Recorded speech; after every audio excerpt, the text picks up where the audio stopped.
In today's video, I'm going to teach you how to use Airtable for project management. Start by opening airtable.com and signing into your account. Once you're in, you'll land in your workspace where all your bases live. A base is like a smart spreadsheet that holds everything for a project.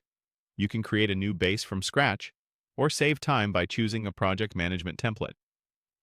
Templates come preloaded with tables and fields you can customize, which is great if you want a quick start and best practice structure. Inside your base, set up the core tables you'll use. At a minimum, create a table for tasks. Many teams also create a separate table for projects and another for team members. Keeping these as distinct tables makes it easier to organize information cleanly and scale as your work grows.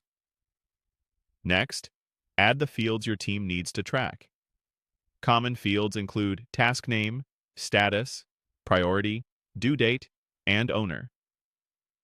Use a single select field for status with options like to do, in progress, and done, so updates are consistent. Priority can be another single select field, and due date should use a date field so it appears properly on calendars. If you want clarity at a glance, consider color-coding your status or priority options for quicker scanning. With your structure in place, start creating tasks. Each row is a task.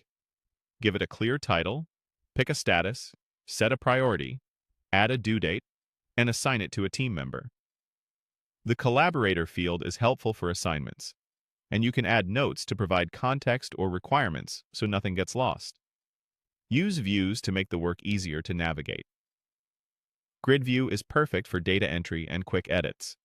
Switch to calendar view to see tasks by due date and spot upcoming deadlines. Kanban view organizes tasks into columns by status, which is great for stand-ups and visual progress tracking. You can filter and sort any view to focus on what matters most, like just your tasks due this week. Open any task to add comments, attachments, or quick updates. Comments keep discussions tied to the work, and attachments like briefs or screenshots ensure everything lives in one place. Make a habit of updating statuses regularly so progress is always accurate. This keeps your views trustworthy and your team aligned. When you're ready to collaborate, share the base with teammates and set appropriate permissions so people can view or edit what they need without risking accidental changes. Finally, monitor deadlines and overall completion using your calendar and Kanban views. With consistent updates, Airtable becomes a reliable source of truth for where every task and project stands.